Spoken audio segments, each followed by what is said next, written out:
Hello, welcome to the channel. It's Boxing Day, or more precisely, an unboxing day. So here we go.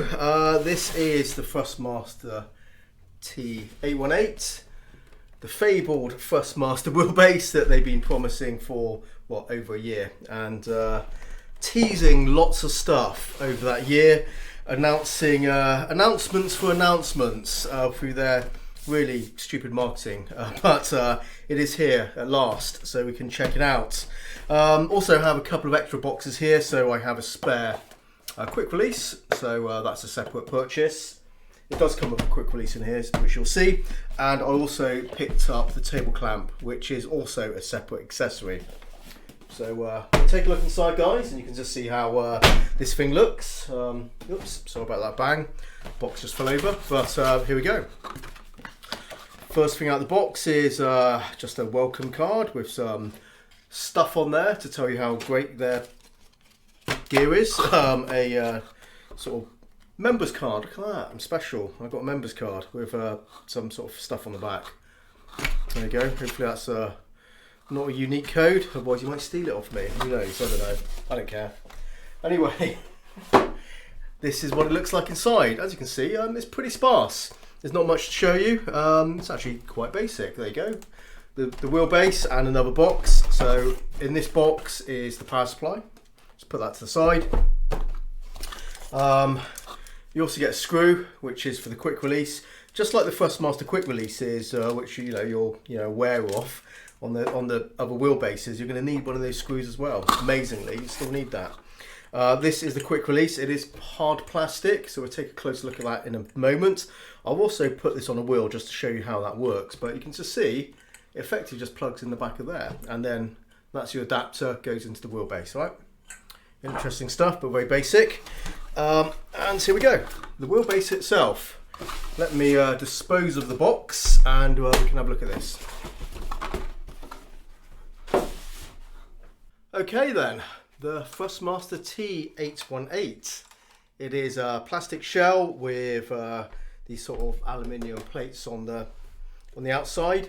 You can buy extra ones and just basically coloured ones, so you can just change the look of your wheelbase. Do you need? Well, it's obviously just just some flashing, so it's up to you if you need that extra uniqueness to your wheelbase. But I think it looks okay. It's sort of like metallic, sort of blue colour there. I think that looks okay. Go straight to the bottom. You can just see it does have these screw holes, hard mounting points. There is an optional, besides the table clamp, which you have to buy separately, there is another sort of plate you can buy, which is designed for attaching to sim rigs. But you can see you do have some M6 screw holes anyway, so those are effectively hard mounting points. It also looks like this comes off, which I won't take off now, but you can see it looks like a separate part. So yeah, we'll see how that works. So yeah, sort of plastic. It feels quite hollow. Just knock it. Yeah, it doesn't feel like really hard plastic. Well, it's hard plastic, but it doesn't feel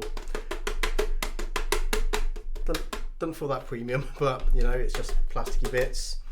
It's okay. I don't know if there's a fan in there, but you can see some vents, so that could just be passive cooling. It could be a fan in there. I'm not absolutely sure. I can't tell, but you can see the front. That could just be some texture. There could also be air vents as well, which is why it's got that sort of like dotted type of front face on there. What else do we have on the top? Actually, it's not on the top, is it? So that's the bottom. On the side, we have some buttons. So let me bring that in. You can have a look at that. That's interesting. A FFB stop, so a emergency stop there, which normally these sort of things you don't get on wheelbases, or they're going to be an external thing you have to buy and set up. So that's kind of interesting. Some sort of Thrustmaster button. There's a little light there, which is obviously not on, and something which with pointers on there. Maybe that's force feedback strength kind of button. That would make sense if that's the case, but who knows? I don't know. What else do we have? Let's look at the back. Okay, so there you go. That is the ports. So you have that's pedals. That says DIO or D sort of like /O. Not sure what that's for, but that's an extra port. USB in, so that's USB-C, and the power plug there, and also there's the power switch button just there. So yeah, simple at the back. Let's look at the quick release. Quick release is quite stubby column on here, as you can see there, and it is a mixture of plastic and metal. So of course this piece here, so just have a look at that. So you can just see how it sort of works, how it clamps in. Because, let me just try and get the angle here for you. If I close it up, you can see these two pieces clamp in, and they're going to hold the quick release, as you can see there. So that's aluminium, this clamping system. And we also have, okay, so on the outside, that's metal. You can see it's like a ring of metal. And as is, just try and feel it and see if I'm best judgment on this. Yeah, I think that's metal as well. So that's metal here, and it all looks like one sort of piece. So that's metal as well. So you've got like a big chunk of metal, but we also have that piece there. As you can see, that sort of extra ring piece, that's plastic. And the inner liner there is another metal piece. And let's have another closer look. So you can see at the bottom, you can see those gold contacts. Let's get the quick release involved in this. It's hard to know which way is up, isn't it, on this thing, being the shape it is. But just take that off, and you can see there are some pins on there. So these pins are going to connect with the contacts in there, and there you have it. This is hard plastic. I mean, it's solid plastic. This thing is not really going to have any flex in it. It's a sort of plastic you can tell, which is a sort of thing which is going to be very hard, and it's the sort of stuff that will, you know, is under a massive impact. It's the sort of stuff that will crack. So it's very hard, and I wouldn't say brittle, but you know what I mean. It's sort of thing which isn't going to flex. It's either going to be this stiff or cracked or broken. The same for this. You can kind of just tell when you handle that sort of plastic. So it should be you know, stiff, and obviously, you know, you might sort of wonder, is this going to be, you know, strong enough for all this? Well, ultimately they would have tested it. They've had over a year to test this thing, right?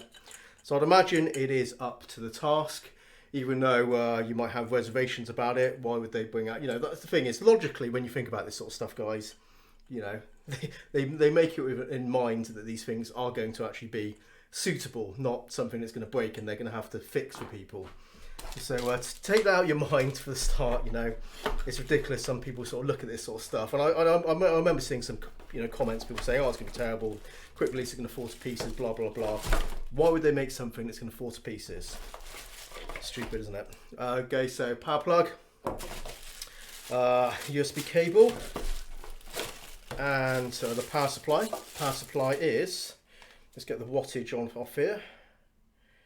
168 watts. That's actually quite low, really, for 10 newton meter. I didn't mention it's 10 newton meter, but I'm sure you probably already looked this up. So yeah, it's actually pretty efficient for power supply for that motor. Let me bring in that just to show you the other box as well, just so I don't leave it out. It is merely just another quick release. Okay, so just another one of those, exactly the same.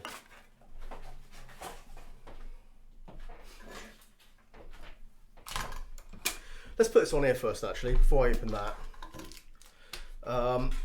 Okay, so let's open this up.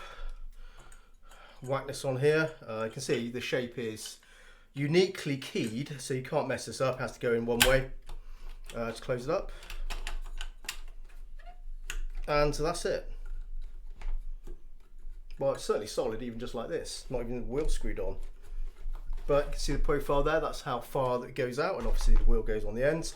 As I said before the video is finished, I will we'll get a wheel on there just to show you how this quick release works. I haven't tried it yet, so it'll be unique to both of us. But let's have a look at this table clamp.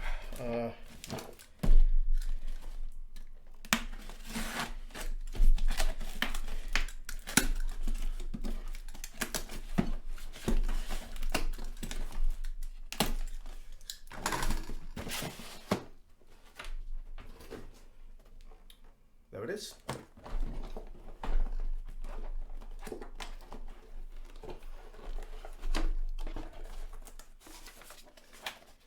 Okay, there's some instructions there on how you attach it.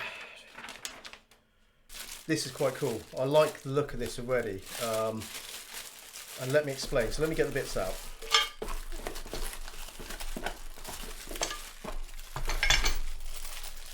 There's some screws and all that sort of stuff. You don't need to see much more of that, do you?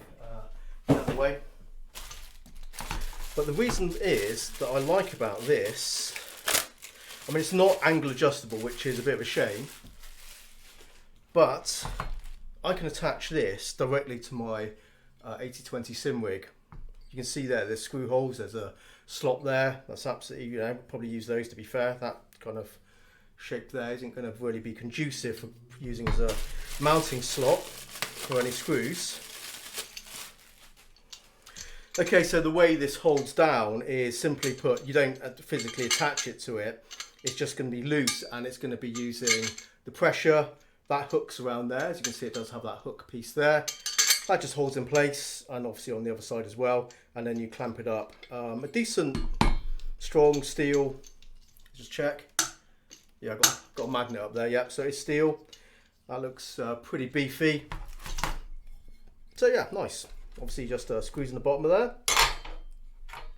And away you go. But it's a shame it's not angle adjustable, but that angle looks, looks okay. I'm sure that's going to be absolutely fine.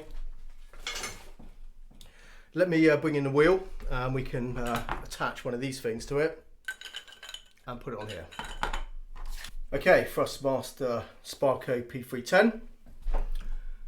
The adapter, as you can see, it is again shaped so it only can go in one direction, due to the unique shape of both these parts. So let's just get it in the right way. So that looks like that. Okay, just push it on, which should be simple enough. And then screw the collar on. Screw the collar on the right way.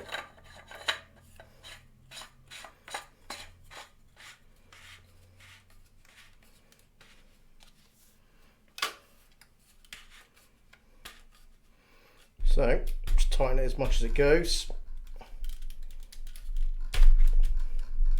I mean, that's pretty tight to me, and that's how it looks. There is this little screw hole here for that little retainer screw goes in there. You can just about just see it. Let's get this onto this. Yeah.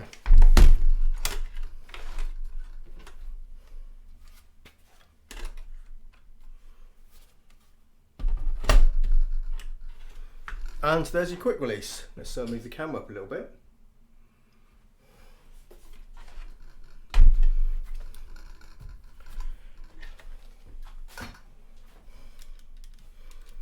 Okay. See if there's any flex. Well, I don't know if you can hear any creaking, but there's a bit of creaking from the button box, but that's the button box, nothing to do with the quick release or anything else. But I mean, that's tight.